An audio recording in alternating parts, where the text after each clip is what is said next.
하나님께서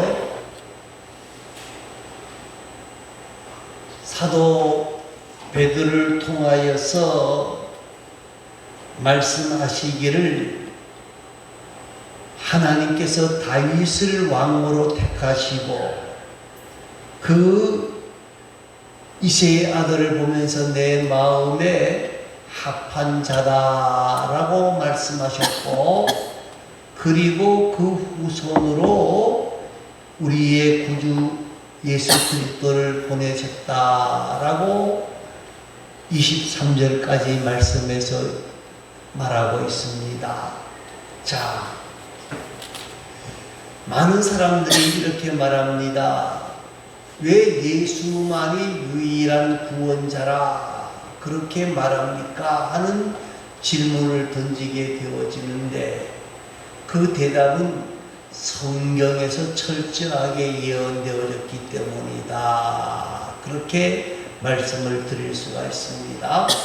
자, 창세기 3장 15절에 뭐라고 말씀을 되어져 있습니까?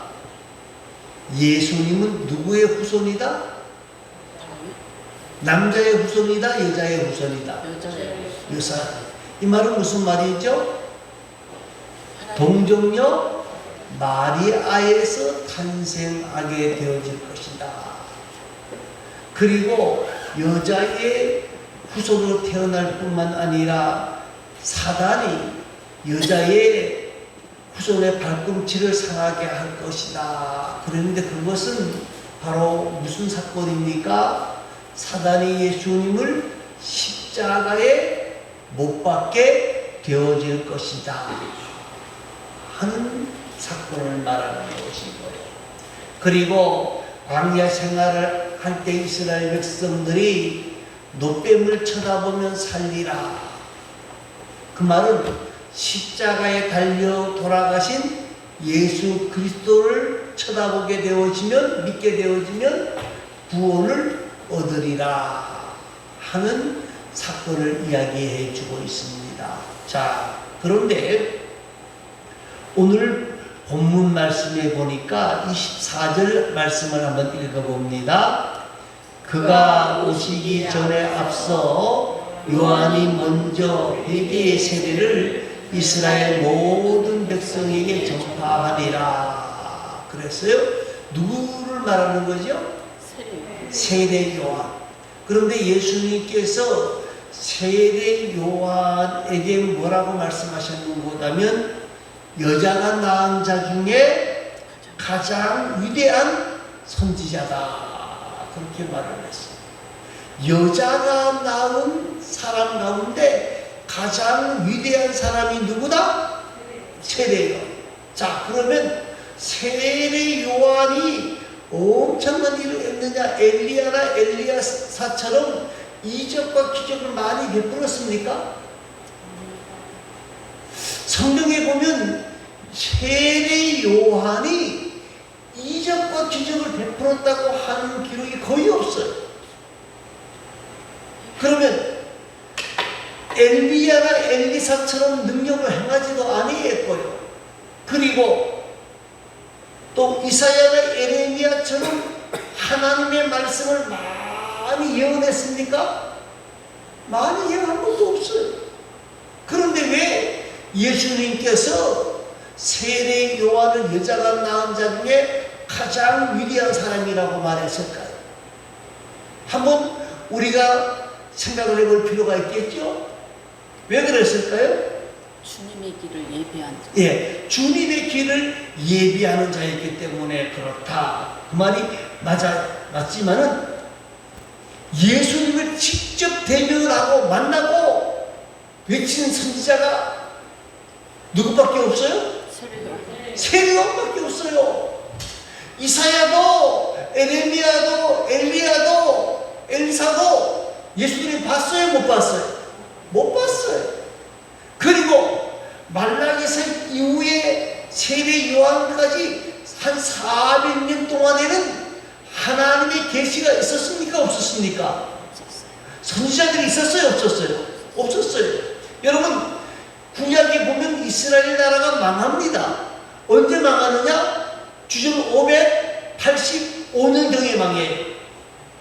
그런데 그 200년 가까이도 선지자가 있었다는 말이 없었다는 말이 있었다는 거예요. 400년 동안 없었다는 말은 200년 가까이 선지자들이 있었어. 이스라엘 나라가 망하고 난 뒤에도 선지자가 있었어요. 그런데 이스라엘 백성들이 하나님의 말씀을 듣지 아니하니까 하나님이 침묵의 시간을 가졌던 것입니다. 그런데 누가 외치기 시작하는 거예요? 그 400년의 침묵 기간을 지나고 난 뒤에 누가? 세례 요한이 예수님을 직접 만나고 외치기 시작한다는 거예요. 그리고 그가 예수님의 길을 예비한 자라 그렇게 말을 하는데, 세례 요한은 예수님을 모든 사람들에게 뭐 했어요? 소개했어요. 보라, 세상 죄를 지고 가는 하나님의 어린 양을 보라 하고 예수님을 소개를 했던 사람이 바로 이 세례 요한입니다. 그리고 또 한 가지는, 세례 요한은 뭐라 그랬어요? 나는 흥하여야 되고 예수님은 폐하여야 되고 그렇게 말했어요? 반대로. 뭐라 그랬어요? 나는 뭐 해야 되고? 쇠화해야 되고 예수님은? 이게 쉬운 말입니까? 어려운 말입니까? 예? 어려운 말이에요? 쉬운 말인 것 같은데요? 나는 쇠하여야 되고 예수님은 흥하여야 된다. 이게 말은 쉬운데 정말 그 말을 한다고 아는 것은 어려운 말이에요. 자, 여러분, 가장 가까운 사람이 내보다 더 잘 된다. 그러면 뭐가 아파요? 배가 아파요.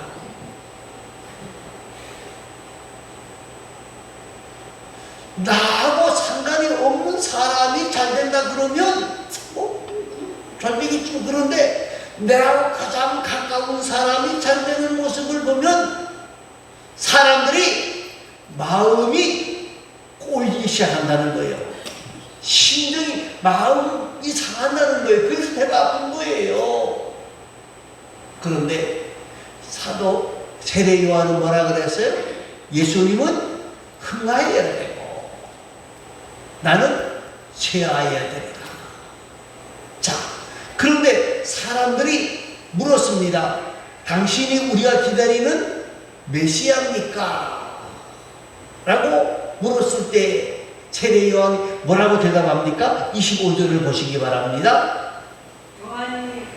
시작. 요한이 달려갈 길을 마칠 때에 말하되 너희가 나를 누구로 생각하느냐? 나는 그리스도가 아니라 내 뒤에 오시는 이가 있으니 나는 그 발에 신발끈을 풀기도 감당하지 못하리라 했으니. 자, 내가 메시아다, 메시아 아니다. 여러분, 많은 사람들이 세례 요한을 쫓아갔어요. 정말 세례 요한을 좋아했어요. 그러면 사람들이 우쭐우쭐 될 수 있는데 이 세례 요한은 뭐라고 말을 하는 거예요? 나는 메시아가 아니다. 나는 메시아가 아닐 뿐만 아니라 그의 신발끈도 풀기도 감당하지 못할 정도로 연약한 사람이다. 분명한 것은 내 뒤에 오시는 분이 바로 누구다? 예? 메시아다.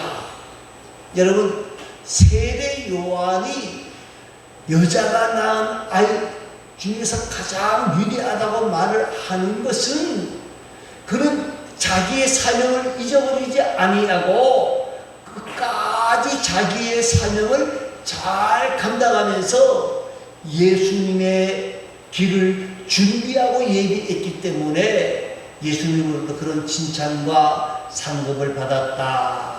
그렇게 말할 수가 있습니다. 자, 그런데 세례 요한이 예수님을 메시아라고 소개를 했는데 유대인들이 믿습니까? 안 믿습니까? 안 믿어요. 자, 26절 말씀을 한번 읽어보시기 바랍니다. 형제들아, 아브라함의 후손과 너희 중 하나님을 경외하는 사람들아, 이 구원의 말씀을 우리에게 보내셨거늘. 자, 여기서 구원의 말씀을 하는 것을 우리가 중요하게 봐야 돼. 구원의 말씀. 이 구원의 말씀을 뭘 말할까요?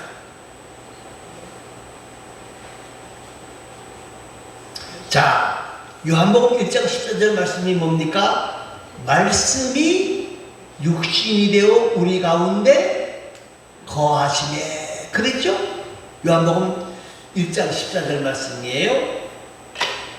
말씀이 육신이 되어 우리 가운데 거하시네. 말씀이 육신 되어졌다는 것, 이건 뭘 말하는 거예요? 예수님을 가리키는 거예요. 왜 그러면 예수님을 하나님의 아들이라고 말하지 아니하고 구원의 말씀이라고 표현을 했을까?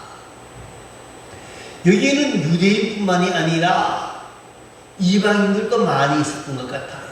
그런데 그 당시에 헬라 나라 사람들은요, 왕이나 위대한 사람을 일컬어서 흔히 하나님의 아들이라 칭했다는 거예요.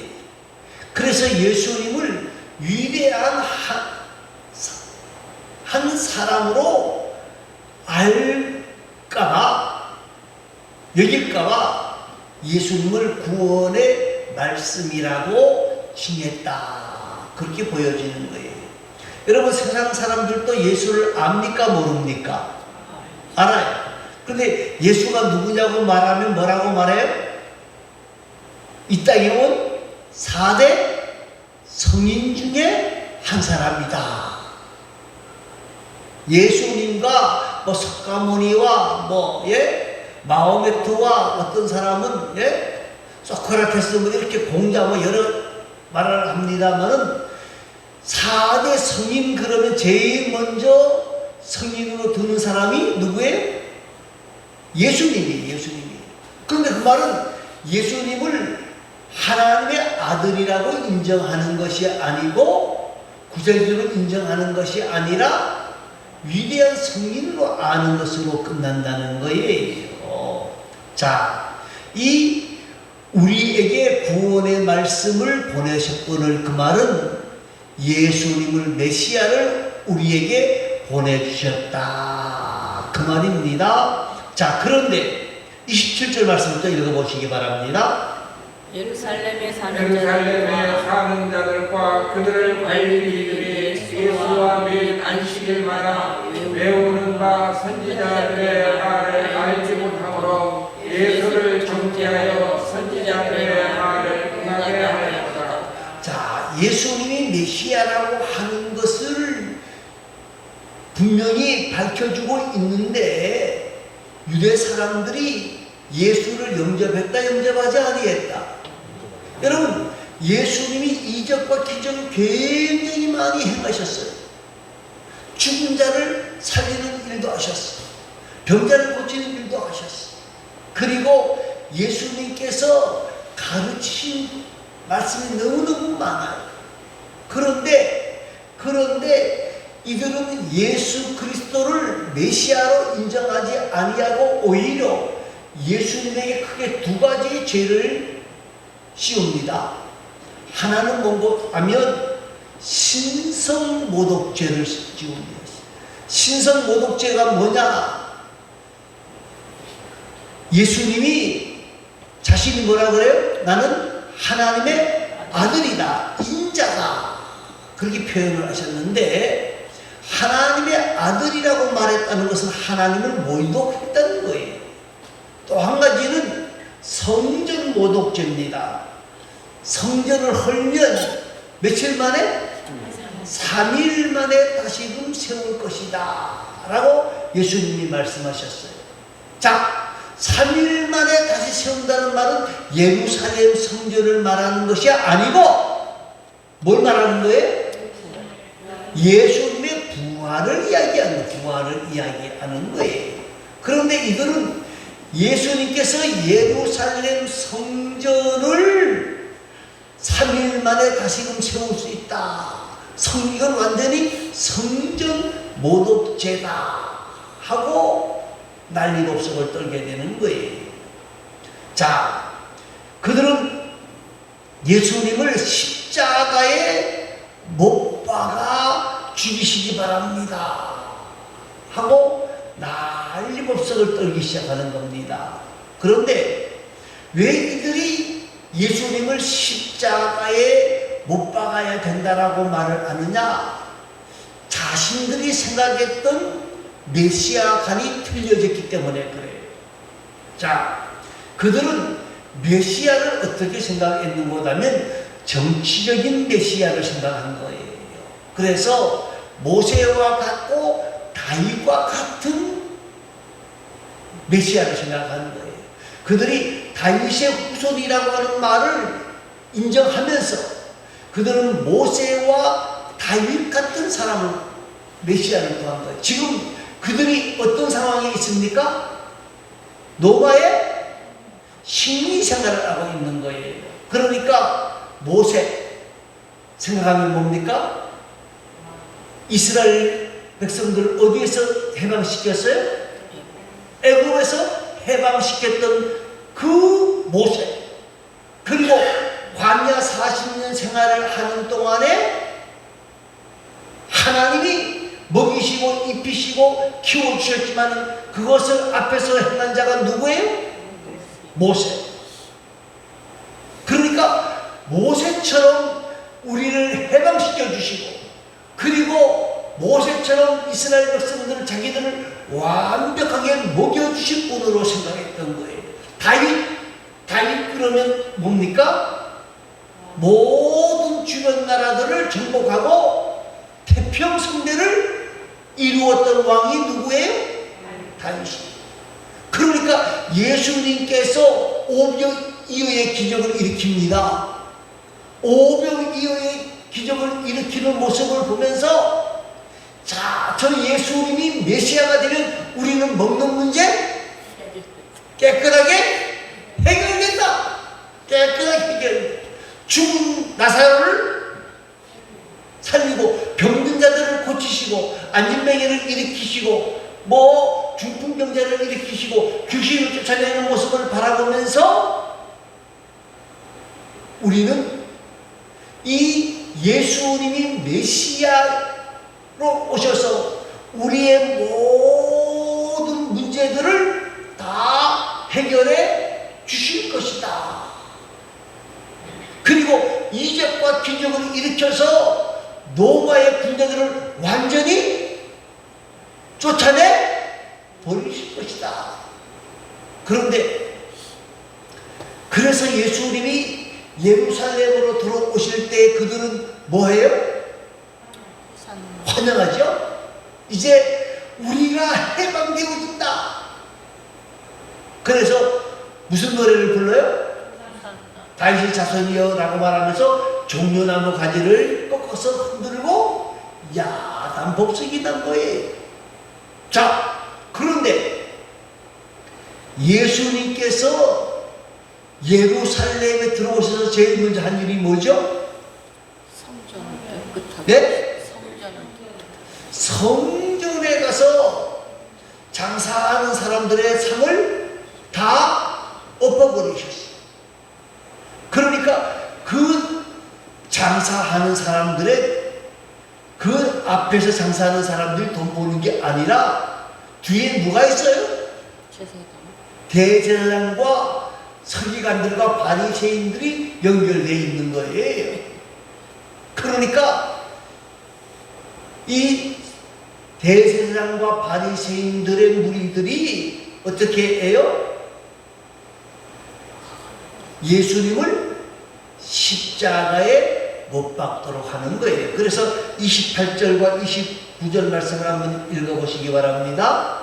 죽일 죄를 하나도 찾지 못하였으나 빌라도에게 죽여달라 하였으니 성경에 그를 가르쳐 기록한 말씀을 다 응하게 한 것이라. 후에 나무에서 내려다가 무덤에 두었으나.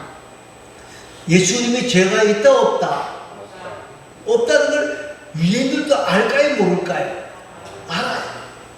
그런데 자신들이 기대했던 메시아와 틀려지니까 예수님을 십자가에 못 박아야 된다고 말을 하는 거예요. 근데 그 배후에는 또 누가 있는 거예요? 대제사장들과 서기관들과 공회의원들, 거기가 자기들의 유익을 위해서 백성들을 선전선동하는 거예요. 여러분, 선전선동에 넘어가지 마시기 바랍니다. 요사이도 많은 사람들이 선전선동에 너무 빨리 넘어가요. 그래서 남현이 이남현이 무슨 뭐 공업용 썼다 하고 선전을 하면 넘어가 버려요.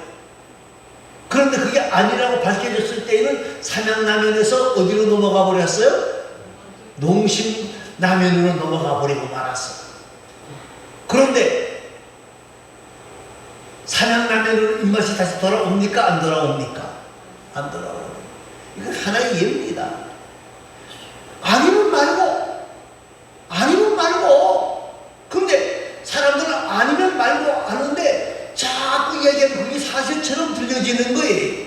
아, 그랬구나. 그런데 시간이 지나서 아니면 말고 그러면 이게 선전선동이거든요.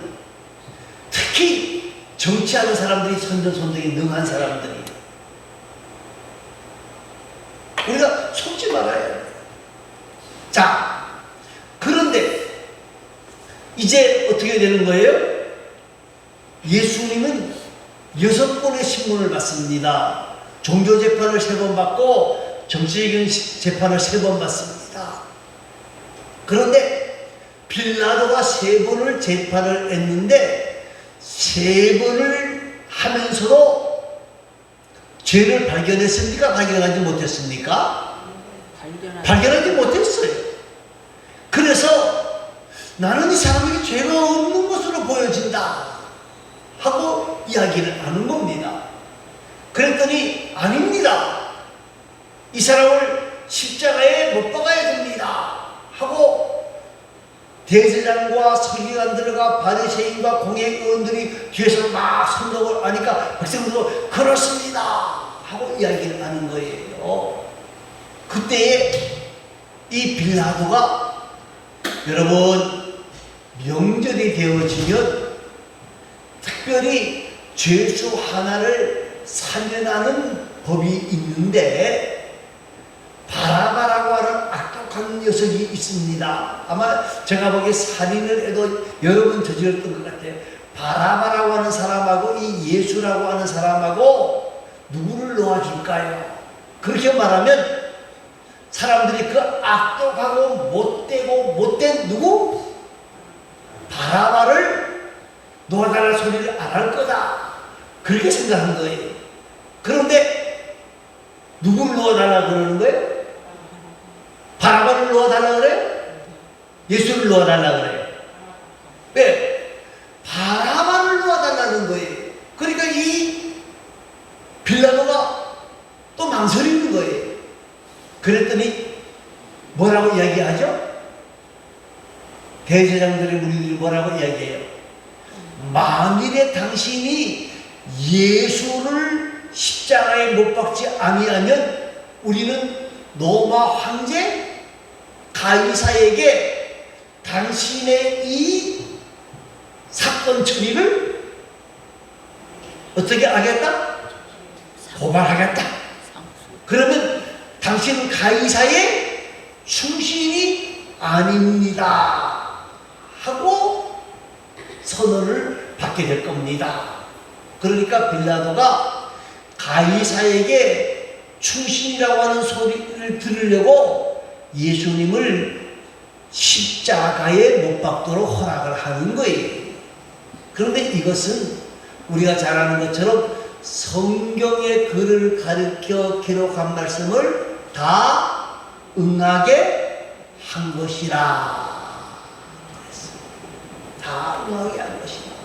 우리가 예수님의 고난을 성경에서 여러 곳에 이야기합니다만 가장 대표적인 성경이 어디입니까? 이사야 53장이죠. 그죠? 53장.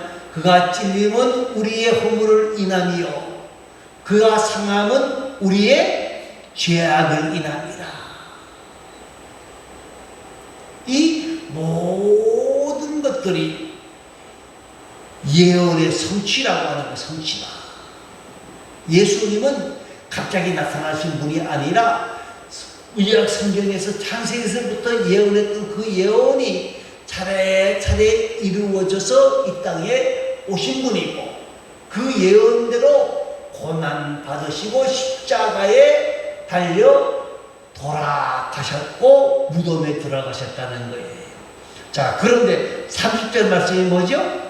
죽은 자 하나님이 죽은 자 가운데서 그를 살리신지라. 예수님이 십자가에 돌아가셨지만은 예수님께서 다시금 뭐 하셨다? 부활하셨다. 살아나셨다는 부활하셨다. 이 복음이 뭐냐? 예수님이 십자가를 지고 죽으셨다는 것이 복음이고 예수님이 십자가를 지고 죽으셨을 뿐만 아니라 3일 만에 다시금 뭐 하셨다? 부활하셨다고 하는 것이 바로 복음이에요.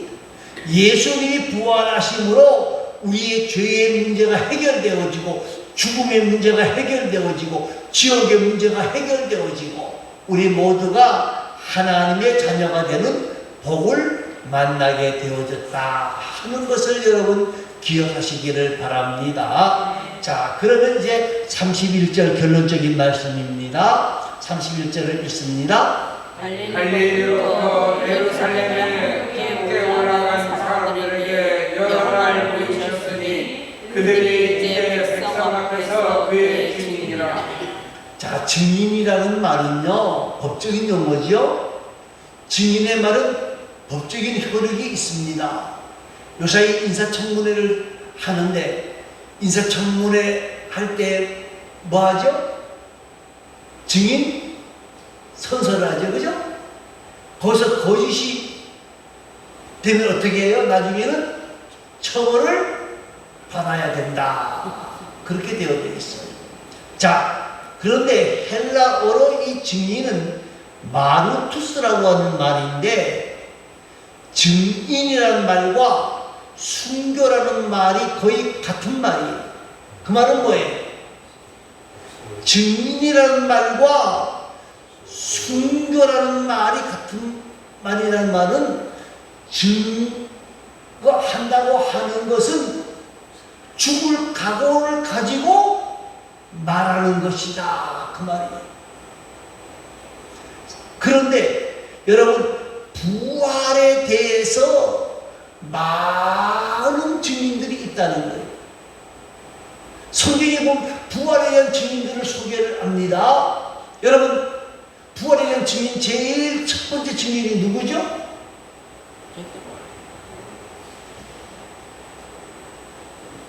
부활의 첫 번째 증인이 누구예요?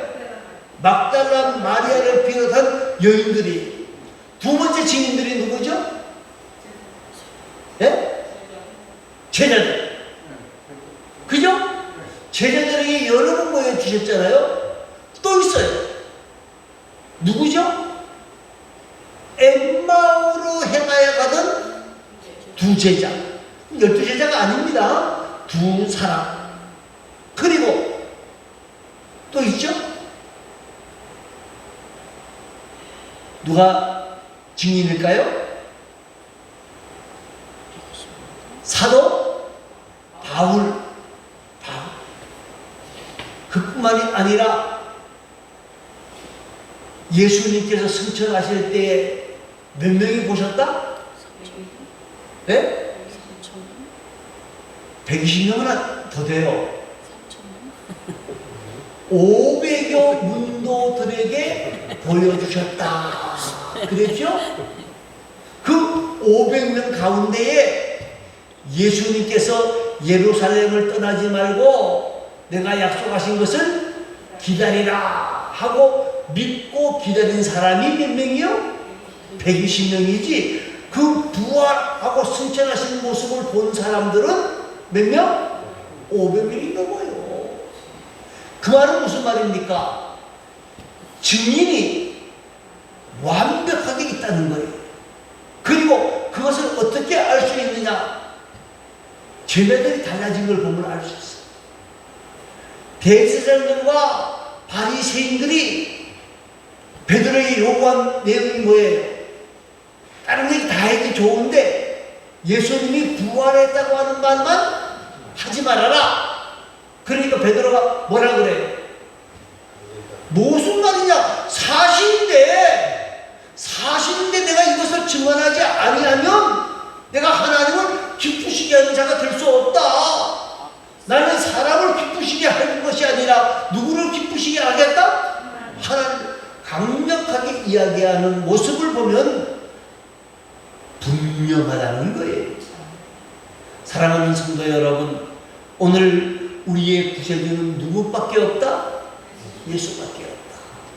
이것은 성경이 예언되어져 있는 것이고 유대인들이 예수님을 십자가에 못 박아 버리신 것도 성경에서 예언한 것이고 그리고 부활과 승천은 확실한 것이다 하면서 지금 베드로가 설교를 하고 있는 모습을 봅니다. 우리 모두는 구원의 유일하신 구세주 예수 그리스도를 더욱 바라보고 사랑하는 복되고 아름다운 하나님의 사람들이 되어질 수 있기를 간절히 소망합니다. 우리 다 같이 기도하겠습니다. 기도하실 때